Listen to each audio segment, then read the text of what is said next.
अस्सलामुअलैकुम दोस्तों, मैं हूं अली रज़ा और आप देख रहे हैं AR नॉलेज। नाज़रीन ग्रामी, इस ज़मीन पर इंसान की इब्तिदा कैसे हुई? ये सवाल ऐसा है कि साइंस अभी तक इसका दुरुस्त जवाब नहीं दे पाई। साइंस आंखों देखे और तजुर्बाती हक़ाइक़ पर यकीन रखती है, लेकिन यह भी हकीकत है कि अपनी तमाम तर एहतियात के बावजूद साइंस को कुछ ही अरसे बाद अपने ही बनाए हुए नज़रियात और कवानीन बदलने पड़ते हैं। दोस्तों, हाल ही में एक अमरीकी साइंटिस्ट डॉक्टर इली सिल्वर ने अपनी किताब ह्यूमन्स यर नॉट फ्रॉम अर्थ, यानी इंसान इस ज़मीन की मखलूक नहीं, ये लिखकर साइंस की दुनिया में तहलका सा मचा दिया है। इस किताब में दी गई थ्योरी ने डार्विन की थ्योरी इंसान पहले बंदर था, इसको कतई तौर पर रद्द कर दिया है और एक नई दुनिया का सफ़र कराया है। इनके दावे के मुताबिक इंसान इस सैयारे यानी ज़मीन का असल बाशिंदा नहीं, बल्कि इसकी तख्लीक किसी दूसरे सैयारे पर हुई है और इसे इसके असल सैयारे से कुर्राए अर्थ पर भेज दिया गया। दोस्तों, डॉक्टर इली सिल्वर साइंसदान के साथ साथ मुहक्किक, मुसन्निफ और अमेरिका के नामवर इकोलॉजिस्ट हैं। ये भी ध्यान रहे कि बहैसियत साइंसदान वो किसी मजहब पर यकीन नहीं रखते। उनका कहना है कि इंसान जिस सैयारे पर पैदा किया गया और जहाँ वो रहता रहा है, वो जगह आरामदेह, पुरसुकून और मुनासिब माहौल वाली थी। वहाँ इंसान बहुत ही नर्म नाजुक माहौल में रहता था। इसकी मौजूदा नाजुक मिजाजी और आरामदेह पसंद तबीयत से मालूम होता है कि इसे अपने असल सैयारे पर किसी भी ग़िज़ा के लिए कोई तरद्दुद नहीं करना पड़ता था। उस सैयारे की ये ऐसी लाडली मखलूक थी जिसे इतनी आरामदेह लाइफ में असर थी। वो माहौल ऐसा था जहाँ सर्दी और गर्मी की बजाय मुसलसल बहार जैसा मौसम रहता था। वहाँ सूरज जैसे ख़तरनाक सैयारे के धूप की अल्ट्रा वाले शुआएं बिल्कुल नहीं थी, जो इसकी बर्दाश्त से बाहर और तकलीफ हो सकती थी। फिर कभी इस मखलूक यानी इंसान से कोई ऐसा काम हुआ जिसकी वजह से इसे आरामदेह माहौल से निकाल कर ज़मीन पर भेज दिया गया, और जिसने इंसान को सैयारे से निकाला, लगता है वो कोई इंतहाई ताकतवर हस्ती थी कि जिसके कंट्रोल में सैयारों और सितारों का निज़ाम भी था। वो जिसे चाहता, जिस सैयारे पर चाहता, सज़ा या जज़ा के तौर पर भेज सकता था।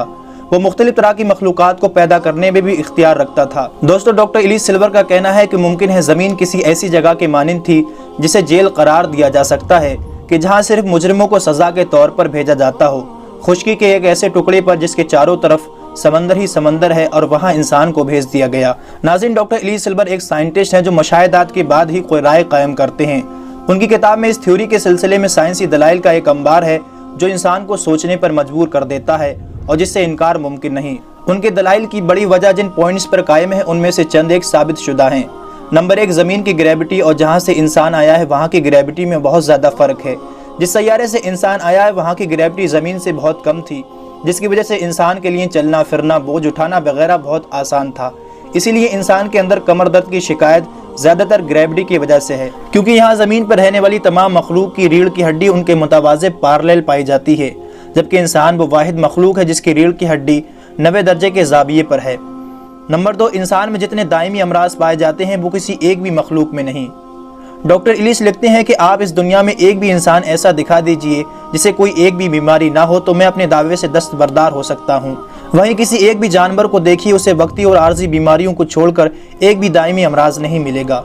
नंबर 3, एक भी इंसान ज़्यादा देर तक धूप में बैठना बर्दाश्त नहीं कर सकता, बल्कि कुछ ही देर बाद उसको चक्कर आने लगते हैं और वो सन स्ट्रोक का शिकार हो जाता है। जबकि जानवरों में ऐसा कोई मसला नहीं है, बल्कि लगातार धूप में रहने के बावजूद ना तो वो जल्दी बीमारी के शिकार होते हैं और ना ही किसी और तरह के मर्ज में मुब्तला होते हैं जिनका ताल्लुक सूरज की तेज छांव या धूप से हो। हर इंसान यही महसूस करता है और हर वक्त उसे ये एहसास होता है कि वो सैयारे का नहीं। कभी इस पर बिला वजह ऐसी उदासी तारी हो जाती है जैसे किसी परदेश में रहने वाले पे होती है, चाहे वो बेशक अपने यहाँ के घर में अपने करीबी रिश्तेदारों के पास ही क्यों ना बैठा हो। नंबर 5, ज़मीन पर रहने वाली तमाम मखलूक़ात का टेम्परेचर ऑटोमेटिक तरीके से हर सेकंड के बाद अपने मामूल पर रेगुलेट होता रहता है। यानी अगर सख्त और तेज़ धूप है तो उनके जिस्म का दर्जाए हरारत खुदकार तरीके से रेगुलेट हो जाएगा, जबकि उसी वक्त बादल आ जाएं तो उसका जिस्म ऑटोमेटिक तरीके से साए के मुताबिक हो जाएगा। वहीं इंसानों के जिस्म में ऐसा कोई सिस्टम नहीं है, बल्कि इंसान बदलते मौसम और माहौल की वजह से बीमार होने लगते हैं। मौसमी बुखार का लफ्ज़ सिर्फ इंसानों में है। इंसान इस सैयारे पर पाए जाने वाले दूसरे तमाम जानदारों से बहुत मुख्तलिफ है। इसका DNA और जिन्स की तादाद इस ज़मीन पर पाए जाने वाले दूसरे तमाम जानदारों से बहुत मुख्तलिफ और पेचीदा है। दोस्तों, डॉक्टर इली सिल्वर मजीद लिखते हैं कि इंसान को जिस असल सैयारे पर तख्लीक किया गया था वहाँ ज़मीन जैसा गंदा माहौल नहीं था। इसकी नर्म नाजुक जिल्द जो सूरज की धूप में सियाह हो जाती है, इसके पैदाइशी सैयारे के मुताबिक बिल्कुल मुनासिब बनाई गई थी। ये इतना नाजुक मिजाज था कि ज़मीन पर आने के बाद भी अपनी नाजुक मिजाजी के मुताबिक माहौल पैदा करने की कोशिशों में रहता है। जिस तरह इसे अपने सैयारे पर आरामदेह बिस्तर पर सोने की आदत थी, वो ज़मीन पर आने के बाद भी इस कोशिश में लगा रहता है कि ज़्यादा से ज़्यादा आरामदेह ज़िंदगी गुजार सकूं। दोस्तों, डॉक्टर इली सिल्वर की किताब में इस हवाले से बहुत कुछ है और सबसे बड़ी बात यह कि इनके दलाइल को अभी तक कोई झूठा साबित नहीं कर सका। मैं इसके साइंसी दलाइल और मफरूज़ों पर गौर कर रहा था कि ये कहानी एक साइंसदा बयान कर रहा है, बल्कि ये कोई कहानी नहीं, एक हकीकी दास्तां है जिसे इंसानों की हर इल्हामी किताब में बिल्कुल इसी तरह बयान किया गया है। और मुझे ज़्यादा तफसील में जाने की कोई ज़रूरत नहीं, क्योंकि आप सभी अपने जद्दे अमजद हज़रत आदम अलैहिस्सलाम और हव्वा अलैहिस्सलाम के क़िस्से को अच्छी तरह जानते हैं।